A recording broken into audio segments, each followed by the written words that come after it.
and welcome to an extraordinary session, really, in this course on travel writing. Now, I mentioned this as extraordinary because we are going to take a leap.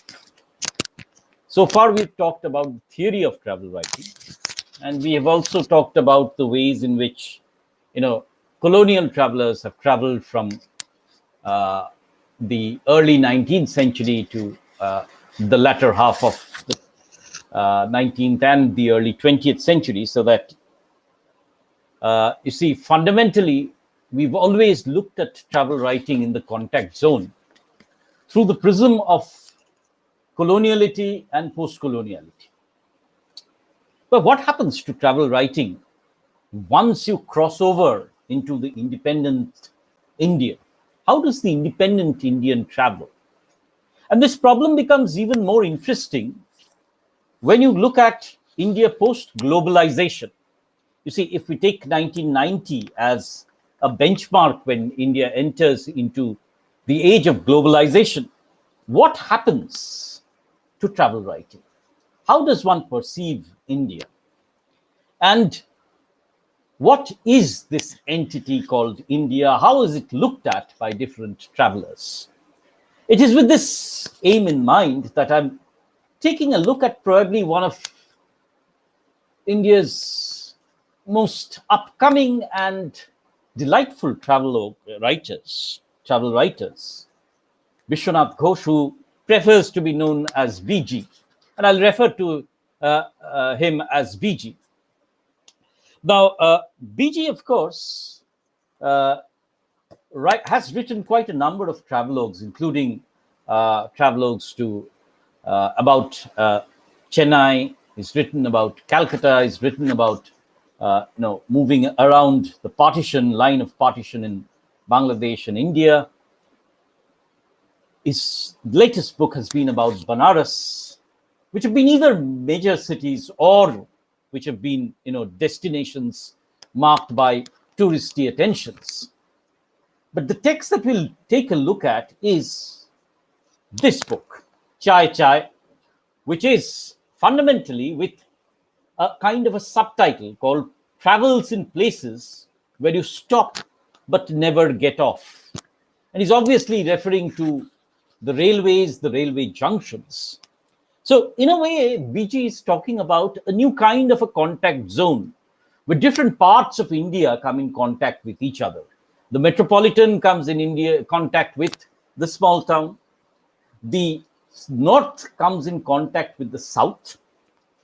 And it is in this construct of contacts and transculturation that you see the new Indian post-globalization is formed. But before I go on to BG, and I will be talking about BG in a little while because he seems to have a very interesting positionality, I would like to take you through, the concept of Indian modernity, the concept of Indian globalized modernity, railway towns, small junctions, and small towns, and why I guess BG writes what he has written at this particular point in time. But you see, once India becomes independent and there is the specter of the partition, and India fashions itself as a kind of a republic that is distinctly secular, multicultural, and prides itself on heterogeneity.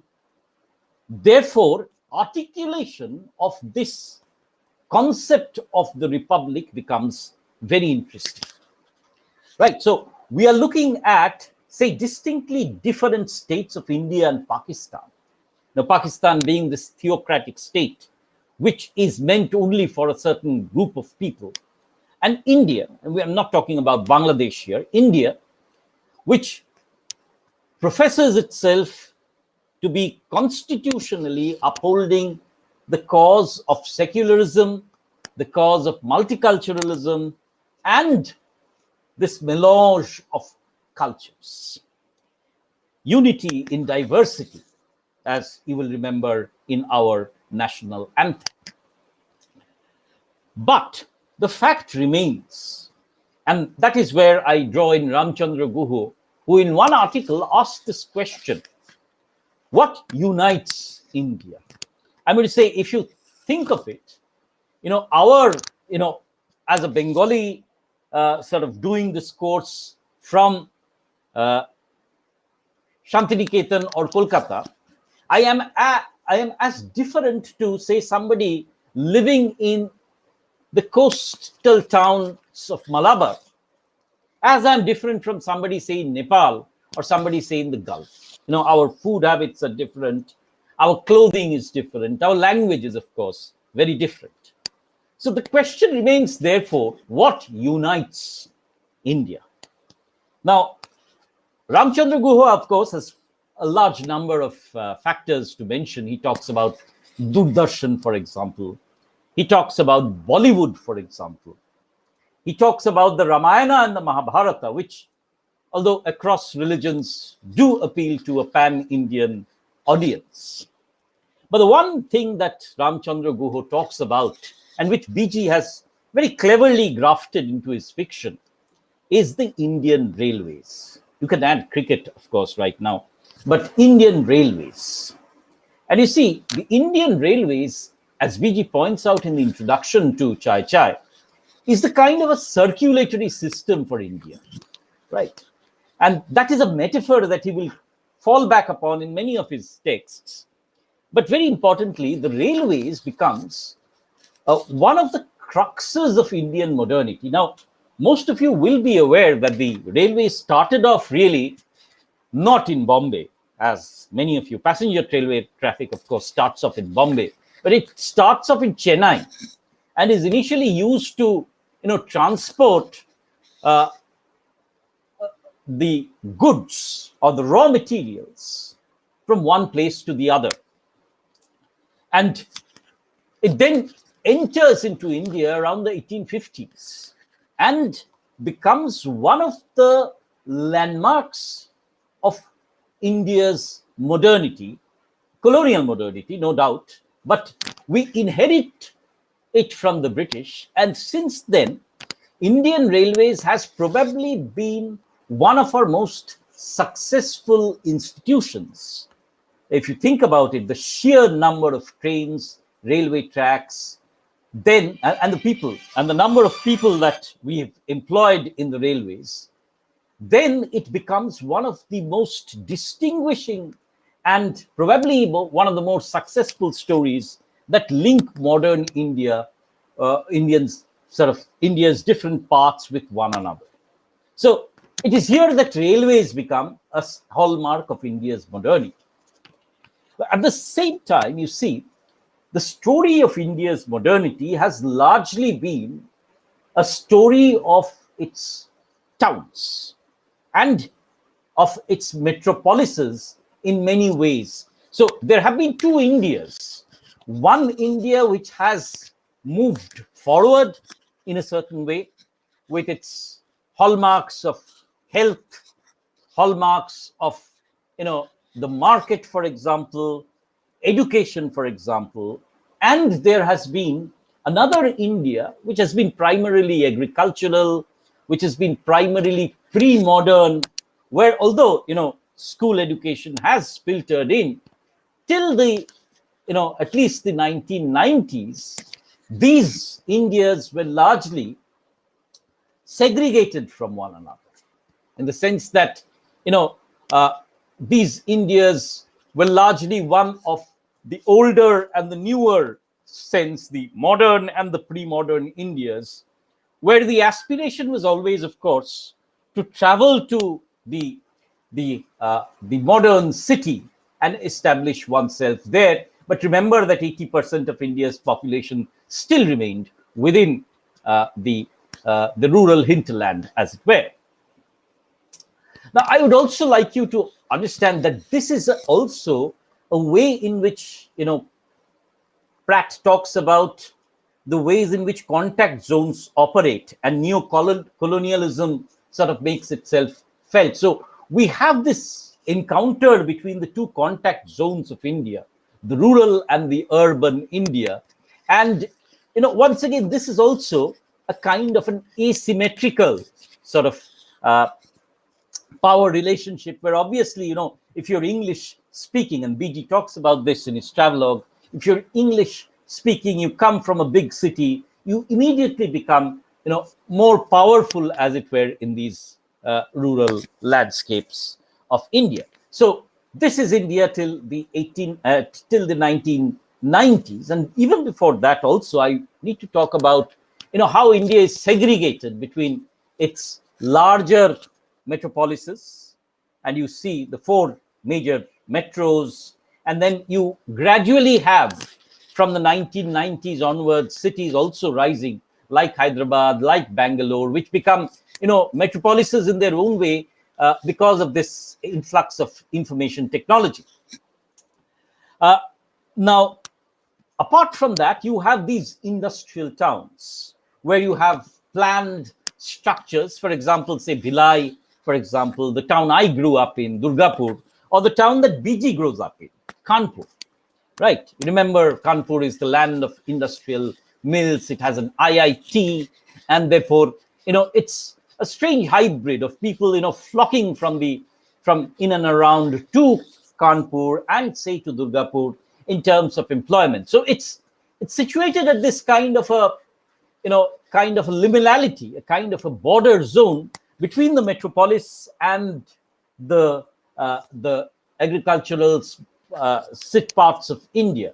So you have a degree of cosmopolitanism in these towns because people come from all across India. So they become, in many senses, mini Indias, right? So these industrial towns. And then you have the small towns.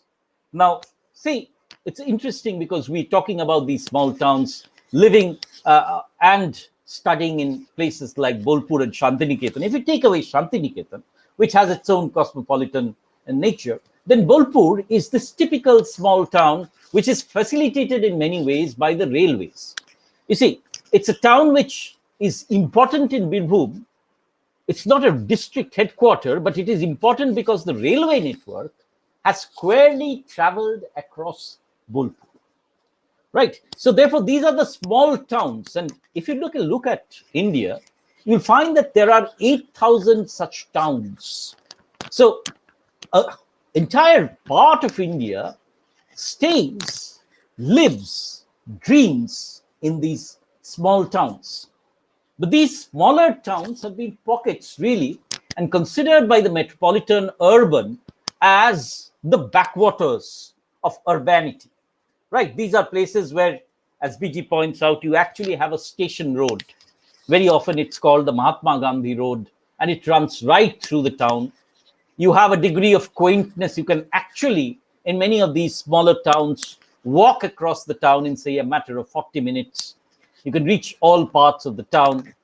You have typically certain kinds of shops.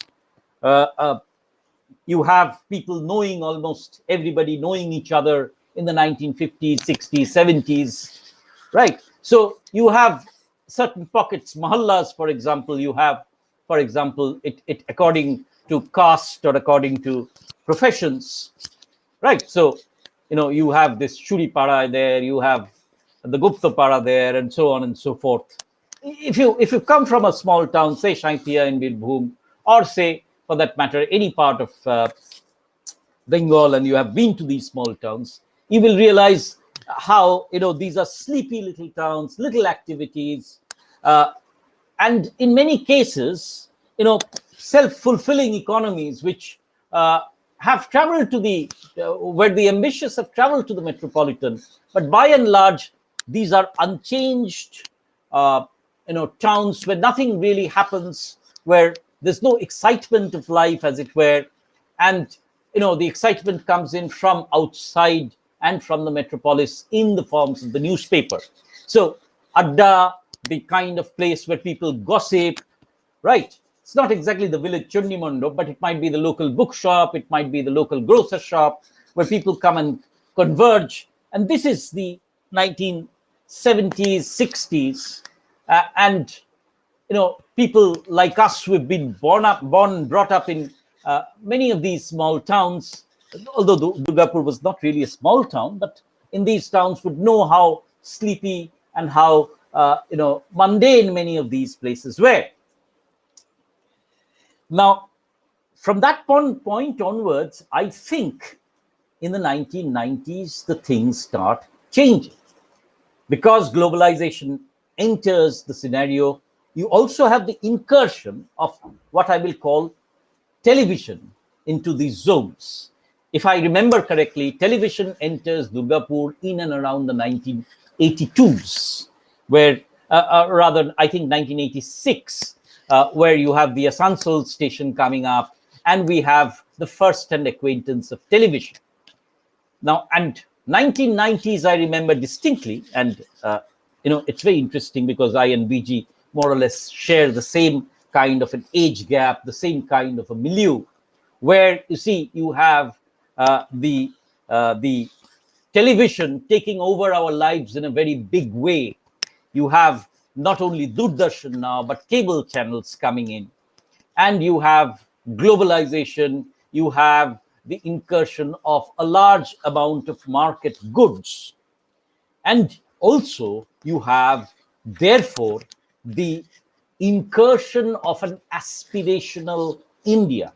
An aspirational India that then becomes or crystallizes around these small towns, spills over into the metropolis. So it is at this point of time, therefore, I am arguing that the small town undergoes a profound transformation in terms of existence. We have, therefore, two kinds of generations here. A generation that looks back at its past and considers an unchanging, sleepy old town. And we have an aspirational new generation of people who are thinking and who are educating themselves in newer technology. You see, computers comes in a very big way. We're looking at a certain change of, capitalistic individualism. Who are looking at, therefore, creating breakthroughs within this town and then moving on and establishing themselves elsewhere. So these small towns, therefore, get caught in a kind of a transitional time transition, where modernity, where the encounter between the traditional and the modern takes place with an urgency that had never been observed before. And this is what I think is brought alive in a text that changes travel writing in a very big way. You see, because earlier Indian travel writing had, even after, if you look at Bengali travel writing after independence, you were primarily looking at three kinds of travel writing. You were looking at, travelogues which were pilgrimages. So, Pather, Klanti, Bhule, and so on and so forth. You have a whole gamut of people talking about the travelogues to the Himalayas, to the travel to Jagannath Dham, and so on and so forth. That tradition exists, right? You have, of course, travelogues which talk about the metropolises. I can think about, say, Dominic Lapierre, although he's not an Indian writing, but about the city of joy, about exploring the metropolises, and so on and so forth. And thirdly, you can talk about visiting tourism spaces, say, purely secular tourism spaces, either the mountains or the seas for their breathtaking beauty, and their incorporation, tourism as leisure, and their incorporation in, say, magazines like the Illustrated Weekly of India, or say, for that matter, Bhraman Shungi, and so on and so forth. So it's very important to see that travelogues, even in post-independence India, primarily take a look at these touristy spaces. Now, I'm not saying that BG is free from this. Even while he visits Mughal Sarai, he's always, sort of inkling to get to Benares, or when he gets to Jhansi, he's trying to go to Khajuraho. But 1995 makes an important transition in the sense that you have globalization, you have had the transformation in these smaller towns, and that is a transformation that will deepen as the century sort of ends and a new century dawns. 1995 comes Buttered Chicken in Ludhiana. I think one of the most important landmarks of Indian travel writing, as it were, by Pankaj Mishra, which talks about these small towns, which talks about their uniqueness in many ways. See, each of them are, once again, same and unique. That's something which BG also discovers in the way that they have certain specific, a dargah, for example, a mandir, for example. They have similar looking streets. They have similar looking food, although the Vindhyas divide, as BG says, between the south and the north. But very interestingly, what is important is they're marked by a sameness, yet they have their unique, kind of appeal, as it were, specific, unique kinds of appeal. And to this, what Pankaj Mishra brings in, and although BG does not talk about Pankaj Mishra, but he writes, as it were, under his shadow in a certain way, because what the travel writer does, and Pankaj Mishra and BG are both taking a cue from people like Bruce Chatwin, or say, very importantly, BG mentions him, and he's taking this travelogue with him when he's traveling on the train, Paul Theroux, the great railway bazaar, where Paul Theroux provides a certain individual impressionistic detail about these travelers. See, in our theoretical classes, we talked about the travel writing as a kind of a memoir, where there is the very strong incursion of the personality of the travel writer, right? Now, therefore, there is a very strong element of meeting a certain person. There's a certain anecdotal pattern. There are certain, impressions that the author picks. You see, a travel writing is never innocent. Who are the people that the travel writer is meeting, right? How is he interacting with them? Does his metropolitan sensibility filter through? What is his location? These are some of the questions that we need to ask. And you see, therefore, these travelogues, Paul Theroux, for example, Bruce Chatwin, for example, Pankaj Mishra, for example, he, for example, meets, Mary Roy, the mother of Arundhati Roy. He meets other people who talk about, their reservation against caste reservation. They talk about the kind of, price rises that are taking place. So individual people, individual stories, individual interactions. So the travel writer is talking not only about the place, but its people and his personal impressions of this person, of this kind of a location. So it is with 1995 that I think that the small town now becomes an important part of travel writing. And therefore, you see, a person like Bishwanath Ghosh, BG, can come in and decide to write in 2009 a text called Chai Chai, right? Because these are places which are essentially small towns, but they are also now part of a kind of a new India.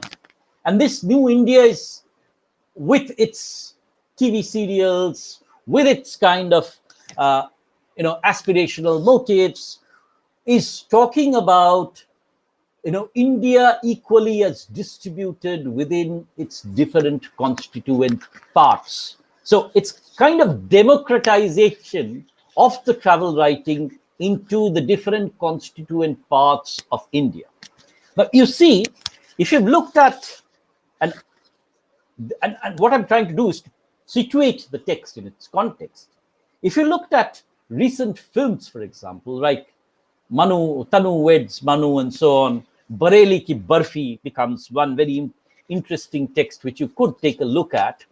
You see how the newer texts are all, cinematic texts, for example, are all trying to explore the lanes, for example, of Bareli, the kind of small town sort of registers, and the kind of accents that the people bring, right? The kind of, houses and spaces that they create, their aspirations.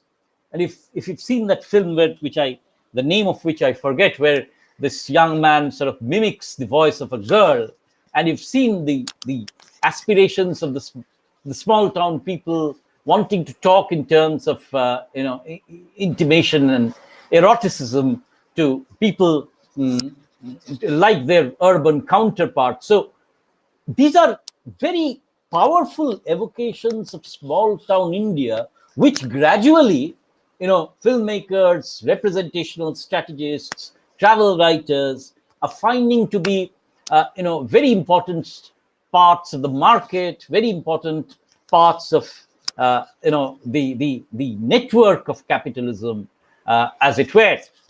And I wouldn't be surprised, if Chai's appeal. And you see, it's very interesting, BG writes, because none of his books have really outsold Chai. Chai remains very importantly, the bestseller that he wrote, right? And why? Because, primarily, not only, I think, because of the urban crowd who may want to look at these small towns and be curious about them, but also about, I think, a lot of these small town readers who would, while traveling, pick up a book like this and immediately try and identify themselves with the small town India that is being represented. So what am I trying to suggest here, my friends, is that, Chai becomes an important landmark in the way in which travel writing makes an incursion into a newer travel form, as it were. Now, it has its predecessors, like Pankaj Mishra's book, for example, or for that matter, Paul Theroux's book, for example. But I think this becomes a very interesting text at the cusp of when India is taking this leap into globalization and has already traveled some distance into it. It is therefore that a text like Chai becomes possible. So I've talked about small town India, its aspirations, its similarities, its sameness, its dullness in many ways. At the same time, its aspirations, the way in which, BG finds that, as a journalist, he's always sort of confronted with the issue as to whether there's a job in Delhi or there's a job in Chennai or Mumbai, which the key of which he holds. So once again, this is a contact zone where an asymmetrical power relationship takes place, and where you see, in this particular case, people like BG are trying to ethnographically write in a kind of story of a small town India, a story which we incidentally will not exactly follow with BG, but also confront him, critically assess as to whether BG makes any generalization about it. Right, so that's the small town India that I am talking about. You will remember that the kind of a definition of a small town now is that it must have 50,000 people within it. Earlier it was 20,000 people, but now it must have 50,000 people and probably close to 2 lakh people living within it. Beyond 2 lakh people, and of course with the new census coming in, that 2 lakh needs to be revised. Places like Bolpur are now spilling over, and newer places are coming in to these small towns. So minimum 50,000 people makes a small town, and that is what when BG writes, it would have been something like 20,000. So that's the kind of definition of the small town that BG looks at. Now, BG, of course, does not talk really about small towns, but he talks about, railway junctions. And that's what brings me to this concept of the railway town, because many of his towns really are railway towns, like Mughal Sarai, for example, or say Guntakal, for example. What are these railway towns?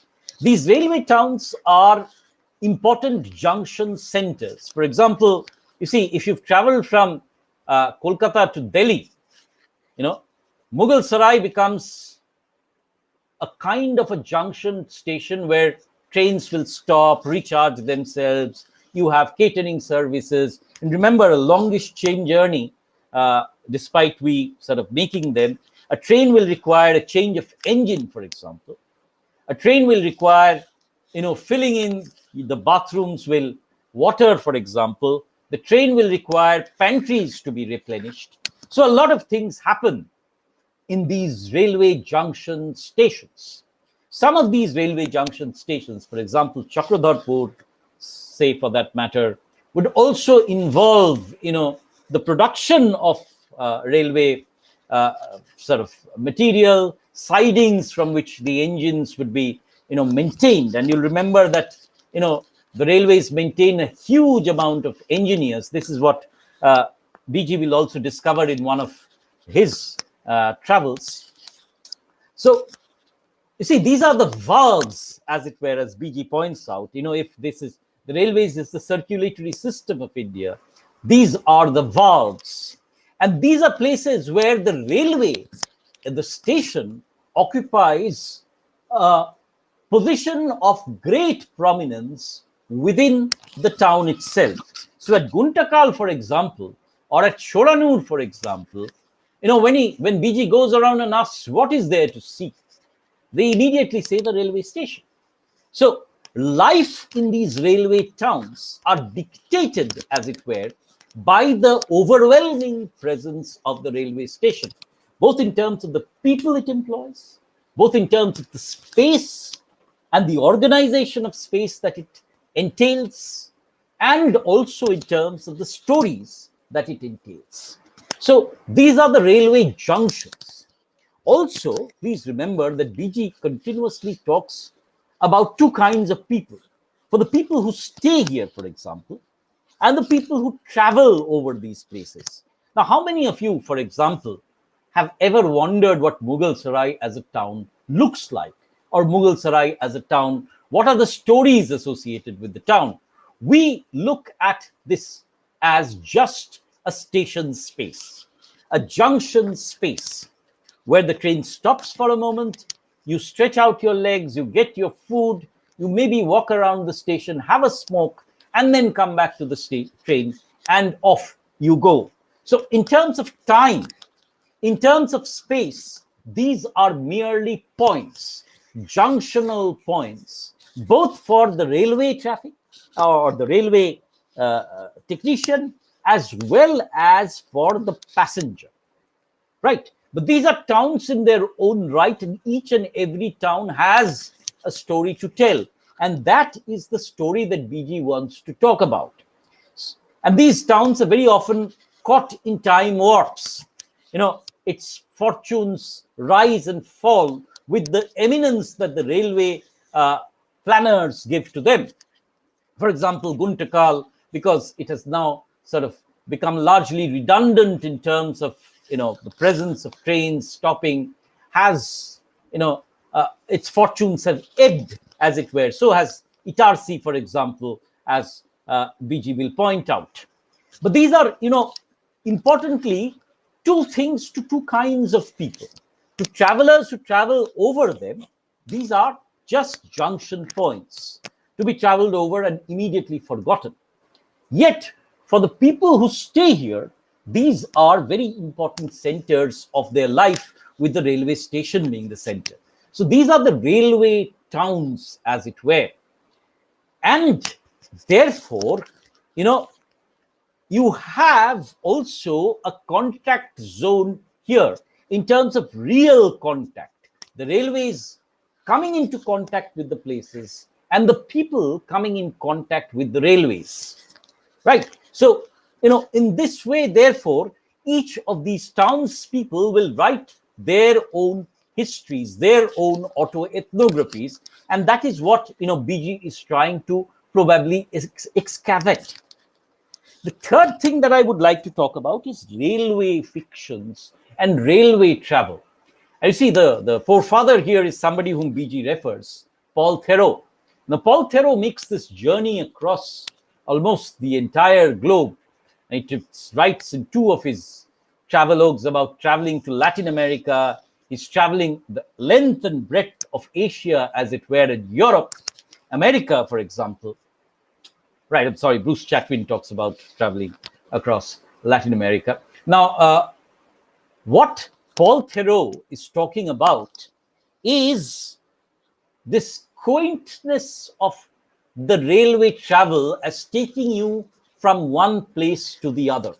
Now, you see, the railway is also an epitome of modernity, as it were, entering into new spaces, continuously encroaching into new places and transforming landscapes from the pre-modern into the modern wherever they go.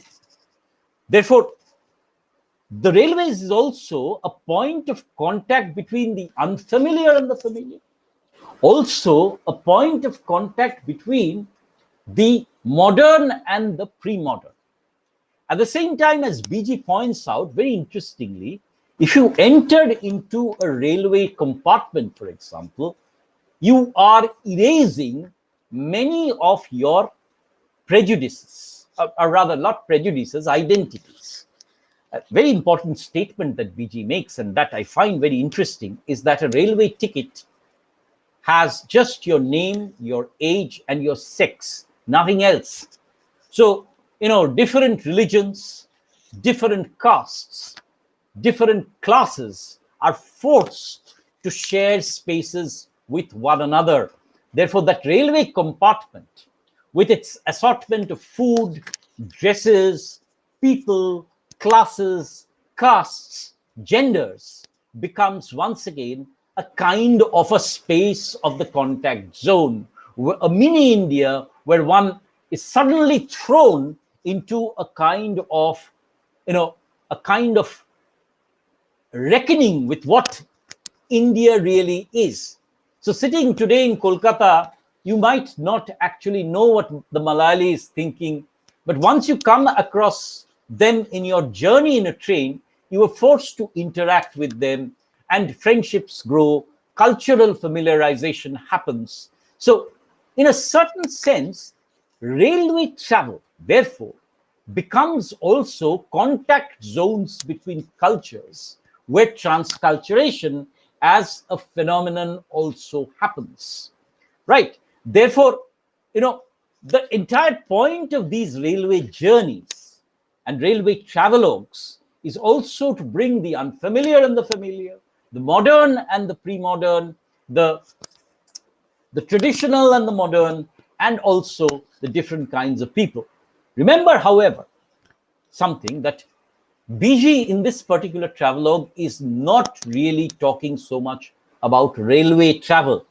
His primary interest is to look at what these spaces really are like.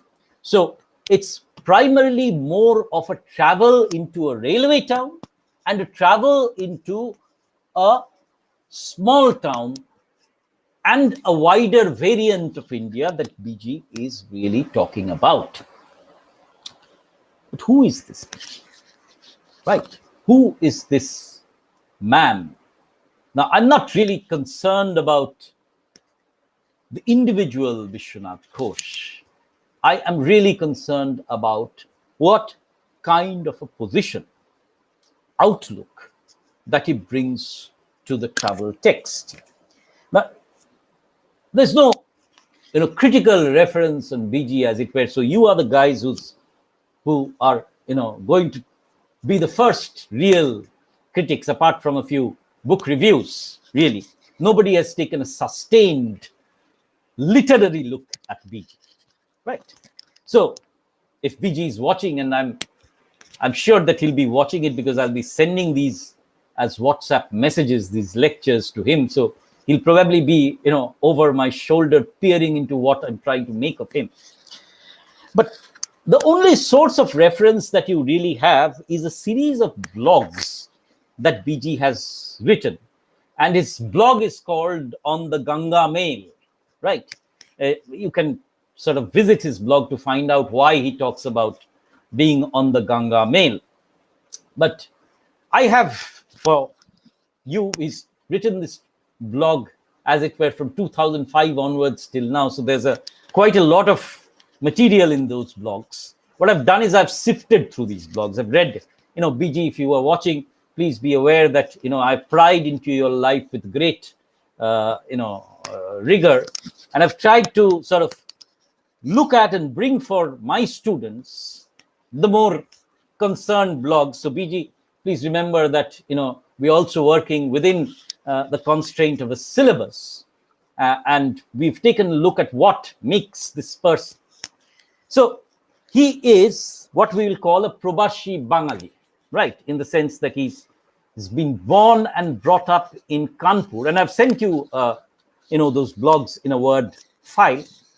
So he's born and brought up in a Bengali environment in Kanpur, right? So immediately there's a degree of hybridity within his childhood even.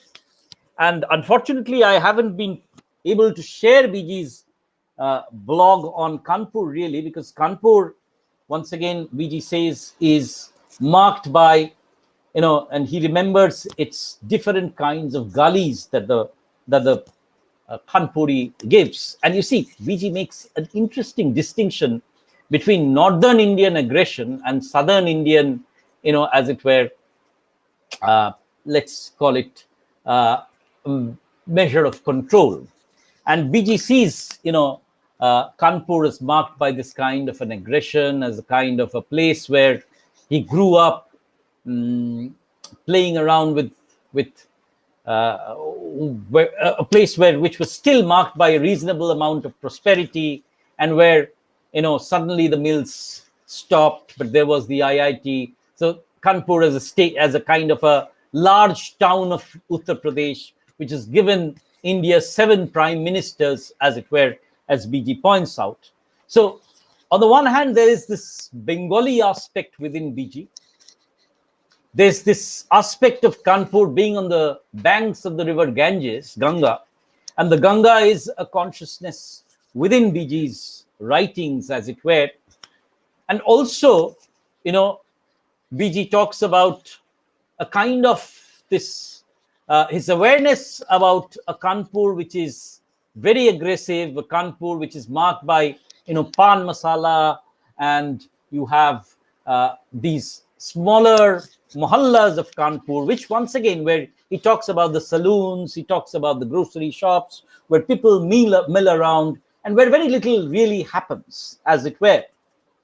So in a certain sense, BG is located not at a metropolitan culture in his childhood, and he therefore can identify to a large extent with some of the aspects of the smaller towns of India. At the same time, there is a certain degree of cosmopolitanism within, a hybridity within BG, which makes him aware, of course, of his positionality as somewhere in between, not the Khandani, as it were, North Indian, Bengali who's being born and brought up in Kanpur, and it's that's why he's also a kind of a stranger in his own city in Kolkata also. So it's not this kind of belonging everywhere yet not belonging anywhere is something which I find fascinating within BG. He can adapt very quickly. At the same time, I'm not sure if, and I might be wrong here, he can call any place his home in that sense of the term. But this is an interesting aspect of also of the smaller towns of India, the cosmopolitan towns of India. For example, I would think about one of my friends called Venugopal Iyer, who was part of my St. Xavier's batch in Durgapur, who knew Bengali, who trumped me in Bengali in many ways. And he was this cosmopolitan Indian, as it were, born in South India, speaking in South India, having South Indian food, yet who was very well versed in Bengali, as it were, because he lived elsewhere. Now, BG, of course, then went into journalism, and he took up his position in Chennai. So here is this Bengali, born and sort of bred in Kanpur, and settling in Chennai. And the next book that he writes after Chai Chai incidentally was published in 2009, was a book called Tamarind City, where he goes into the nook and corner of Chennai. Now, BG is, of course, fascinated by Chennai food. Idlis, as he says, remains his staple.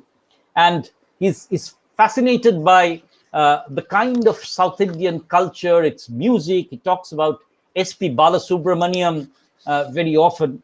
You will find that he shares with me a kind of very interesting love for Kishore Kumar. Our generation actually sort of grew up on the songs of Kishore Kumar. And I remember fighting with my brother about who was the greatest singer, Kishore Kumar and Lata Mangeshkar. So if you read his blogs, you'll find he also makes these kinds of comparisons between Muhammad Rafi and Kishore Kumar. But very interestingly, you see, we were these people, we were the generation who were caught up like BG in this time transition, as it were. If we look back at our childhood, it was largely the pre-globalization landscape of India. And if we look at our adulthoods and our teaching careers, in BG's case, it's the journalistic career, we look forward to post-globalization, as it were. Remember, BG is just probably 2 years older to me. I passed out from Presidency College in 1994. So that's the graduation year, you'll have to remember, just after globalization had taken place. Now, interestingly, therefore, this is a man who is also equally at home in Tamil Nadu, and who becomes, therefore, a kind of somebody who's been at different places, and who has, therefore, this kind of journalistic gaze by his professional bias, right? He can empirically look at different locations, and he is placed, as it were, in terms of sensibility across these different cultures.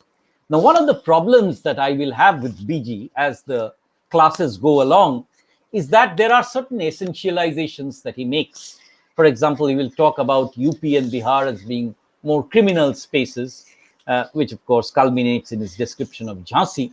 And he will talk about the southern part of India as being more clean, the people as being more polite, as it were, and so on and so forth. So I see that there is a certain amount of generalization that BG makes, which may or may not be justified, but somewhere within these travel writings, the problem of generalization does start to creep in. And then he starts writing about, he's of course written about the partition and the places which, are really similar. Attari, for example, is written exclusively about, and how Attari is more similar to Lahore than it is actually to Delhi. So, but then he comes on and writes about Kolkata, and where he really questions whether he belongs or not. And then he goes, and BG is, of course, like most Indian males, largely attached to the mother figure. So as I read through his blogs, I see there are very important references and very frequent references to the fact that, his mother could not read his first book. She died of a heart attack in Banaras. And therefore, Banaras becomes, in many ways, BG sort of writes about in his latest book, rather. Last is a wrong word. I'm sure he will have more books in his anvil. But in his latest books, he writes about Banaras. And there, BG makes another very interesting concept of the Banaras antibiotic, as it were. The awareness in Banaras, for example, with the Manikarnika Ghat, that death is just around the corner, and therefore one needs to take life with a degree of composure and a degree of, as it were, laid back sort of acceptance. So here is this man. Therefore, what I'm suggesting, or where I'm trying to arrive, is that here is a man who could write journalistically, empirically by training.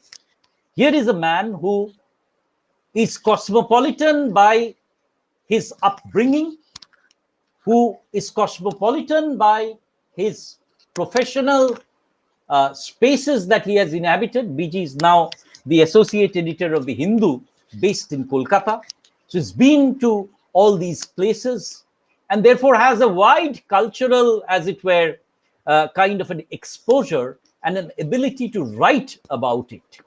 Now, BG, of course, is also, in one of his books, he talks about, taking notes and so on and so forth, and how the travel writer should, be very meticulous in his taking of notes.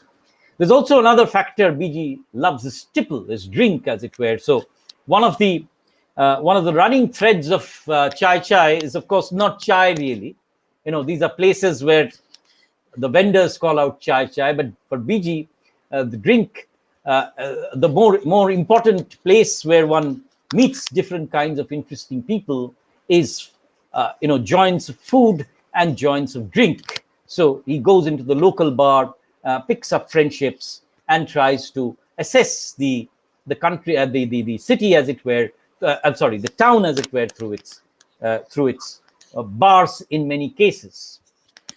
Whether you agree with that or not is a different issue altogether.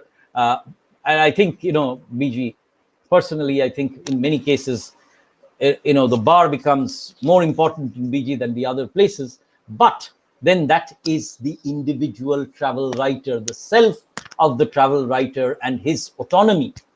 And therefore, we'll take a look at that while we go along discussing his travels. The other thing that I wanted to point out is, please remember that when he's traveling in Chai Chai to these different kinds of small towns, BG is also deeply divided. One part of him probably brings his Kanpuri identity to it. So he knows about the small town, he knows about the town, not the metropolis. But at the same time, being based in Chennai, being brought up in an English medium convent background, having access to English, having access to a middle class background. I'm not saying BG is rich. In fact, in many cases, he writes about his constraints. But there is a certain metropolitan viewpoint that he brings into these small spaces. And what we will take a look at is whether BG, who stays at these towns for 2 or 3 days, is actually falling into a trap of actually stereotyping a place, stereotyping its people, and bringing in a little inadequate encounter to make his comments deeply impressionistic on these towns. Of course, later on, when in one of his blogs, BG writes that if he was to write this novel today, he would have written it differently. He would have probably cut out much of these references to drinking, stayed at these places, looked at them more empirically, and brought in a few details. But we are not to discuss what he could have done. We will discuss what he has done and how that also brings us to another question, not about BG himself, but about what the metropolitan traveler, when he travels to a small town and writes in English, because language is a very important phenomenon, although BG brings in a sprinkling of English and Hindi and other languages into it. But how does a metropolitan traveler from one part of India look at a non-metropolitan small town? Is there a tone of condescension? Is there a tone of segregation? So this is once again another contact zone which is opening up. The metropolitan with his English background, established as a reporter, encountering the small town humdrum, the lack of any kind of motion in life, as it were. Does it breed, or what kind of approach does it build? Now, this is important for us because we have to realize that there are many Indias, and that is what this travelogue is bringing up. So how does one India interact in this contact zone with another India? And to what extent does the selfhood of BG impinge upon the assessment of a particular place? Right. So these are some of the theoretical questions that I'm going to bring in to the critical examination of BG's text, Chai Chai. I'm going to look at how small towns are described. What is the contact zone between the metropolis and the small town? We're going to take a look at the extent to which travel writing approximates the memoir through this writing. And we are also going to try and understand, and we've tried and contextualize it, what makes, this kind of a travel writing possible at this point of time. We're also going to take a look at whether there are two Indias, as BG points out, the northern India and the southern India. BG, of course, divides India, as it were, through Itarsi, creating the Vindhyas as a kind of a boundary between northern and southern India. We'll take a look at whether that also falls within a trap of the generalization. So that then, ladies and gentlemen, is the approach that I'm going to take.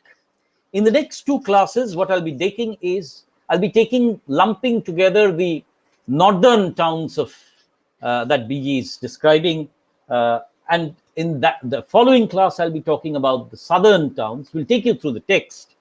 We'll sort of discuss the places that he visits and the kind of impressions and the kind of narrative strategies that he uses. And then finally, in the last class, we'll be making critical commentaries on the different themes of the travel and the different narrative techniques that BG adapts. So it promises to be an exciting journey over Chai Chai. Remember, Chai Chai is a title that is deceptive in the sense that it is talking about the railway station only as the space where the traveler travels over, right? You see, it is the entry from the Chai Chai into the heart of these towns that BG is more concerned about. So the next class today is at 3:30 p.m., I'm sorry, 3:30 p.m., where I discuss, BG's travels to Mughal Sarai, to Jhansi, and to Itarsi. So these are the three places that will take up at 3:30, and tomorrow at 10:30 I'll take up the remaining places of Guntakal, Shoranur, and Jolarpet, and so on and so forth. So thank you for being here with me. If there are questions today, I don't see any questions in the chat box. Do frame your questions and we can discuss them subsequently in our class at 3:30. Thank you very much for having participated in this class with me. And I hope that when we meet BG at the end of the classes, I've deliberately not invited him into any of my classes. We will invite him for a separate session and we will have the luxury of questioning him at length about, his impressions of travel writing and his experience of having written about these small towns. So thank you once again and see you at 3:30 today. Have a nice day.